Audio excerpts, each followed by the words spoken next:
All right, the next part of this section is on indeterminate differences, which have the form infinity minus infinity. Now, the sort of conflict that's going on with these is you've got two different things that are going to infinity, and you're taking their difference. So depending on the rates at which they grow relative to each other, you could wind up getting positive infinity, negative infinity, or anything in between. And some of these are relatively easy to deal with. And I want to look at those here. On this one, example 401, x is going to infinity. We've got 3x to the fourth minus 4x squared. Now, both of these things are going to infinity, but I think this one might actually be somewhat obvious. 3x to the fourth is going to grow a lot faster than 4x squared, and so this is faster. Therefore, this is going to be positive infinity. This is actually a lot like what we did before, where several sections ago, where you just look at the dominant term here, and the dominant term is going to infinity, and therefore that's going to be the one that wins. All right, this one down here, natural log of x minus 2x, both of these things are going to infinity. And again, you have to look and see which one of these is going to grow faster. And for this, you'd go back to the chart that we had a few pages up, and you say, which one of these functions grows faster? Well, this is a polynomial, and this is a log. And polynomials grow faster than logs. So this is going to get bigger than ln x. It's going to grow faster, and therefore we're going to get negative infinity for our answer, because what we have is this is growing so much slower than that, the difference is going to go to negative infinity. So some of these are really quick things to answer. Some of them, though, are tougher. Let's look at this. We've got the limit as x goes to pi over 2 from the left, from the negative side of secant x minus tangent x. So if you look at that,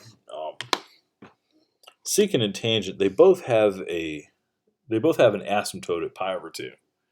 And we could pull up a graph and look at them, but we don't really need to in order to do this problem. On something like this, what you want to do is rewrite it so that it's in one of those original forms. The idea is to get it into infinity over infinity or 0 over 0. Get it into one of those, and then we can run L'Hopital's rule on it. Now this one, I think we can put into the right form fairly easily, because secant and tangent, tangent is sine over cosine, and secant is 1 over cosine. I'm being very informal there by not putting an argument on those trig functions. But anyway, we can rewrite it like that, and we can get cosine on the bottom. So let's see.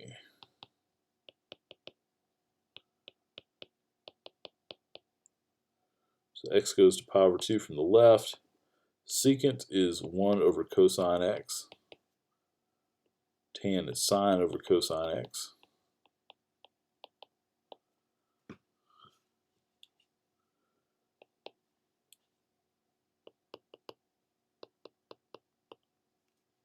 So x goes to pi over 2 from the left of 1 minus sine x over cosine x. And now if you know the values of sine and cosine, the cosine of pi over 2 is 0. Sine of pi over 2 is 1, but we've got 1 minus that. So now we've got a 0 over 0 type quotient. So we can run L'Hopital's rule. Let's see, I'll come down here to do it. So L'Hopital, we got limit x goes to pi over 2 from the left. Let's see, the top becomes derivative of 1 is 0, derivative of sine is negative cosine, but there's already a negative in front of it, so that gives us positive cosine. And on the bottom, derivative of cosine is negative sine. And so here we can plug the numbers in. So we get cosine of pi over 2 over minus sine of pi over 2. Let's see. Sine of pi over 2. Sine of pi over 2 is 1. Cosine of pi over 2 is 0. So my answer here is 0. And on these problems, I do like to double check them with a graph. If I gave you this on a test, I'd want you to show me all the work. But I would definitely, if I were in your shoes, I would definitely check this with the graph. So let's look at the function y equals secant x minus tan x. And let's see, I'm not seeing anything. Oh, there it is. Let me change this so the step is pi over 2. And so we're looking at this, let's see, pi over 2. So we're approaching that red wall from the left. So if we're coming down here, what is our y value approaching as we get close to here? It's approaching 0. If we get dead on, is it 0 or is it undefined? Well, I can't get dead on, so let's leave that as a mystery. But anyway, we can look at the graph and see that this is the correct answer. All right, we've got one more example, but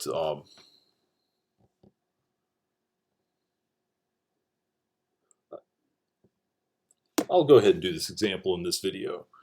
You might want to do it yourself first, but this is going to be a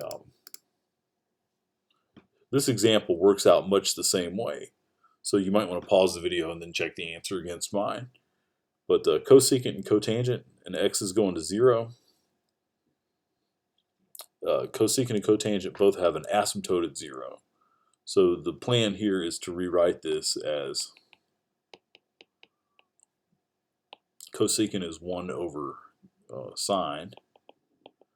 Cotangent is cosine over sine. And so the mechanics of this are going to be essentially the same as the previous example.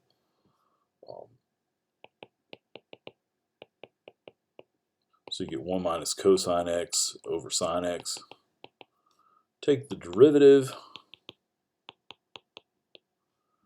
Let's see, on top, derivative of negative cosine is, let's see, derivative of cosine is negative sine.